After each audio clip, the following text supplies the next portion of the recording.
Hello, ladies and gentlemen. I'm Alexis John Arcot. Today, I would like to take a few minutes of your time to talk about the ozone layer and the ozone depletion. Now, for those of you who don't know the ozone layer is a thin shield in the sky that protects life on Earth from ultraviolet rays. Much like umbrellas protect Earth from the sun, the ozone protects the Earth and its inhabitants. In 1980s, scientific discovery showed that the ozone layer was being harmed by human impact and slowly depleting. This depletion is extremely dangerous too. So much ultraviolet rays can have bad effects on our health. It can cause skin cancer and eye damages. It adds that every year, a hole as large as the USA develops in the ozone over the South Pole in Antarctica. Another hole develops each spring over the North Pole in the Antarctic. And are signs that the ozone layer is getting thinner all over our planet. You may be asking yourself, why is this happening? Well, the explanation is not so complicated. You see, the main factor causing the depletion of the ozone layer is the emission of certain type of gases called CFC gases. These gases can be found on products we use every day. They are emitted by fire extinguisher, refrigerators, air conditioners, spray cans, and so forth. As these gases are released, they go up in the stratosphere and convert the ozone into oxygen. This causes the heating of the Earth. There's more UV rays pass through. Not only are those gases harming an essential component of our well-being, the ozone, but they are also affecting us directly, as they are dangerously hazardous. So how can we protect the ozone layer? First, avoid the consumption of gases dangerous to ozone layer. Due to their content or manufacturing process, some of the most dangerous gases are the CFCs, or so what we call chlorofluorocarbons, halogenated hydrocarbon, methylbromine, and nitrous oxide. Second, minimize the use of cars. The best transport option is urban, bicycle, or walking. If you use a car to a destination, try to carpool with others to decrease the use of cars in order to pollute less and save. Third, do not use cleaning products that are harmful to the environment and to us.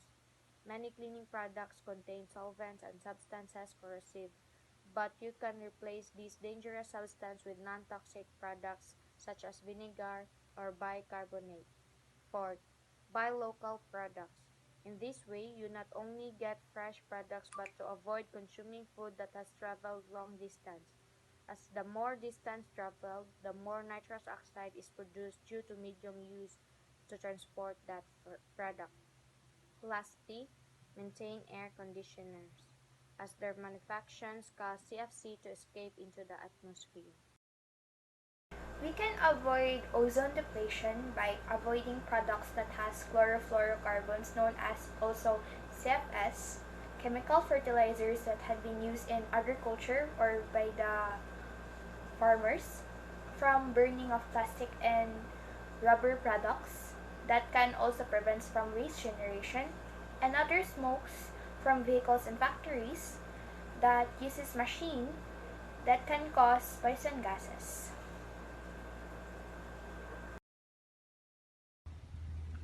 First of all, ozone is a gas in the atmosphere that protects everything living on the Earth from harmful ultraviolet rays from the sun. The ozone layer acts as a shield to absorb the UV rays and keep them from doing damage at the Earth's surface. So basically, the ozone layer is a very helpful thing to us humans, to animals, and also to plants because it protects us from feeling too much heat, which can cause um, various circumstances that may lead us to stress or um, maximize damage. In other words, without the ozone layer, it can only badly affect humans. And so, in today's time, the ozone layer is not very capable of protecting us from the sun because humans have produced gases um, that contrast the production of ozone layer. And so to as a student, to help minimize the thinning of the ozone layer, one way to help is that we can we can actually use less plastic because plastic is one of the most burned garbages in our society. Plastics can produce certain chemicals that can lead the ozone layer to be thin. And one way is to also minimize using air conditioners because it also has gases. It produces gases that may lead to the thinning of the ozone layer.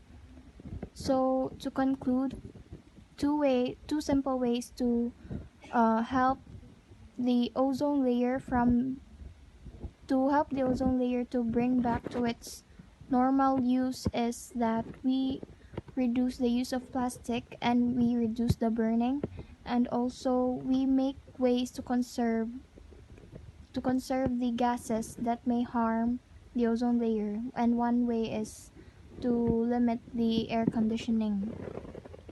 And so that is all. Thank you. At this point, you should be asking yourself what can I do to make a difference? But once again, the answer is not yet so complicated. There are many actions you can take to help protect the ozone today. For instance, instead of leaving the air conditioner for a long period of time, switch it off for a while. You can always turn it back later. Other actions you can take include switching to stick deodorants, as spray cans are harmful to the ozone. You can also turn down your fridge when traveling and carefully buy ozone-friendly products, which can now be found everywhere. Well, ladies and gentlemen, it was a pleasure talking to you. I hope you know that if you try, you can make a real difference. And do your part in protecting the earth.